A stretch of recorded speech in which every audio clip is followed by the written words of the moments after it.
ફરજિયાત કેળવણી, દીકરીઓને ભણાવી ફરજિયાત, મા બાપનો દંડ થાય, દીકરીઓ ભણાવે. મહારાજાની વિચક્ષણ બકરી ઘાસ ચાવી જાય ને કે ગાય ચાવી જાય ને તો એના ઢોરના માલિકનો દંડ કરવાનો. ઢોરની વાકેને લાકડી નહીં મારવાની, માલિકનો દંડ કરવાનો. તમે ભૂખા રાખો છો, બહાર જઈને પાંદડા ખાઈ દિવસો કાઢા રાતના મહેમાન તરીકે. પછી મહારાજા સાહેબ કઈ દાન નહીં, ઠાકોર શું કે આવું તો કઈ ઠાકોરની કક્ષા હતી, ડબલ પ્રાઇઝ વિનર એટલે કે એમ તો કહેવાય નહીં, મને કંઈક ખંડ આપો પછી હું જાઉં. એટલે હાથ જોડીને વિદાય લઈને વિદાય થયા. ત્રીજા દિવસે અમને કહી દેવામાં આવ્યું 3 દિવસ છૂટ છે. પોતાના જ કુંવરને લગ્નમાં જરૂર કરતા ઝાઝો ખર્ચો કરવા માટે મહારાજા સાહેબે રાજકોટ મોકલી દીધા હતા કે આ મારે સ્ટેટની હદમાં રહેવાનું નહીં. આ કાયદો હતો ને આવા મહારાજા હતા. તો ટાગોર જ્યારે ઘોડાની બગીમાં ગોંડલ સ્ટેટની હદની બહાર ગયા ત્યારે ગોંડલની રેલવે પણ હતી. ત્યારે એમને મહારાજા સાહેબનો કાગળ અને થોડા જે કંઈ એમને માનધન જેનો કોઈ ઉલ્લેખ નથી ઇતિહાસમાં પણ જે કંઈ રાશિ ધનની આપવાની હતી એ સાથે મળ્યું. મહારાજા સાહેબે ગુરુ, આપ જેવા કેળવણીકાર, આપ જેવા કવિ અમારા આંગણે પધારે એ અમારું ગૌરવ કહેવાય. પણ મને ખ્યાલ હતો કે આપનો હેતુ છે એ શાંતિ નિકેતન માટે થોડું ફંડ ઊભું કરવાનો છે. પણ એ ફંડું આપું તો હું મારો હાથ ઊંચો લાગે અને ગુરુ હાથ નીચો લાગે, નીચો લાગે જોવે એ સંસ્કાર એનામાં પડે એ મને પસંદ નથી.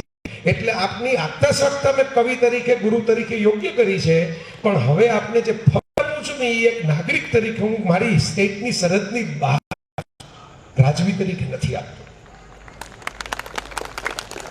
સંસ્કાર એટલે આ દુનિયામાં આપણી સિવાય જીવવું એ આ સંસ્કારિતા છે. એટલે ઓક્સફર્ડ સ્કૂલ ઓફ સાયન્સ મને તો અહીં આવતા આવતા 1 વર્ષ થયું આપતો. આ તો કલાકોમાં આપણે ગણતરી કરીએ પહોંચી ગયા ટ્રાવેલિંગ કરીને, પણ કલાકોમાં ઈ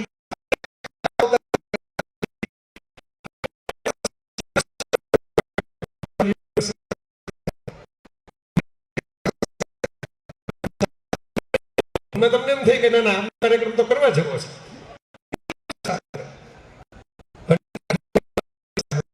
જગલરી કરી, મહેનત કરી, એને એના પક્ષે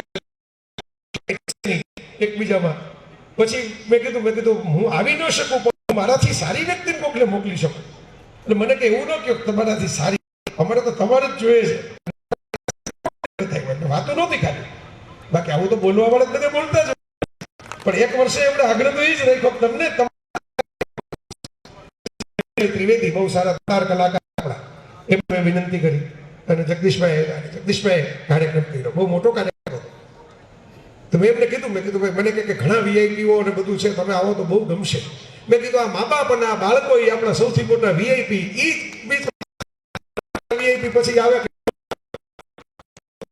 બાળકો તો છે જ. હું આવતા વર્ષે આવીશ પાછો અને ગોઠવાઈ ગયો. સ્કૂલ સરસ છે. મેં થોડુંક ભંગાવ્યું પેલા. મેં કીધું મને થોડોક આપો, તમારો પોતાનો રેફરન્સ આપો, વિગત આપો. ખ્યાલ આવ્યો કે ભાઈ નાના ગામની અંદર એવી મહેનત કરવામાં આવી રહી છે કે ગામમાંથી બહાર અજાણી જગ્યાએ જઈને રહેવું ન પડે. આપણા ગામમાં ઈ લેવલનું શિક્ષણ મળે કે જે બીજે મળતું હોય. સમજો આવી છો, વિચારવા જેવી વાત છે. આ પાયાની વાત છે. શહેરીકરણ શું કામ વધે છે આ જગતમાં? તમે આપણે આજે કોઈ પણ માણસ અત્યારે ગાડી લઈને જવા વાળા હોય ને, સાંજના ભાગે તમે અમદાવાદ જાઓ, સુરત જાઓ, મુંબઈ જાઓ, બધા એમ કે ગાડી લઈને જાઓ ને 2 કલાક બીજા કરજો. ટ્રાફિક